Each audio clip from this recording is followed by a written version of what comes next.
त्यासाठी लागणारं साहित्य आहे काचेचा ग्लास, पांढरा कागद, मार्कर किंवा स्केच पेन, पाणी इत्यादी। मार्कर किंवा स्केच पेनच्या साहाय्याने कोऱ्या कागदावर 2 बाण काढा। समोर काचेचा रिकामा ग्लास ठेवा।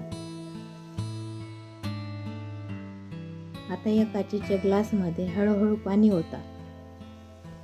ग्लासमध्ये पाणी एवढे ओता की खालचा बाण पाण्यात बुडेल।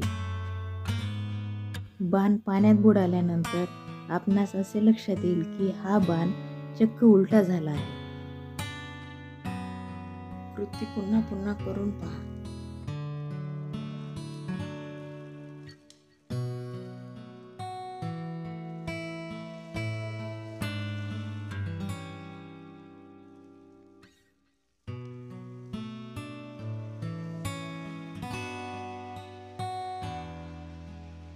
आता ग्लासमध्ये दोन्ही बाण बुडतील एवढे पाणी ओता। आता आपणास असे लक्षात येईल की दोन्ही बाणांची दिशा ही उलटी झालेली आहे।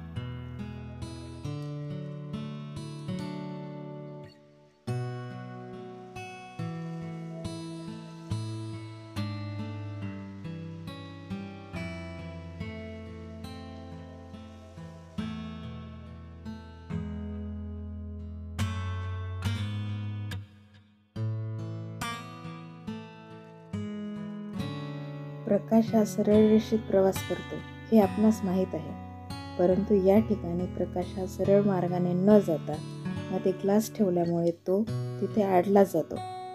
तो त्याचा मार्ग बदलतो। प्रकाशाचे वक्रीभवन होते। प्रकाशाचे वक्रीभवन झाल्यानंतर तो एका बिंदूत एकवटतो। त्या बिंदूला नाभी असे म्हणतात। आपण पुन्हा एकदा पाहू। वस्तूपासून निघालेला प्रकाश आपल्या डोळ्यापर्यंत येईपर्यंत तो किती वेळा मार्ग बदलतो बघा। तर हवा, ग्लास, पाणी, परत ग्लास, नंतर परत हवा, अशा पद्धतीने तो डोळ्यापर्यंत पोहोचतो व प्रतिमा उलट तयार होते। यालाच प्रकाशाचे अपवर्तन असे म्हणतात।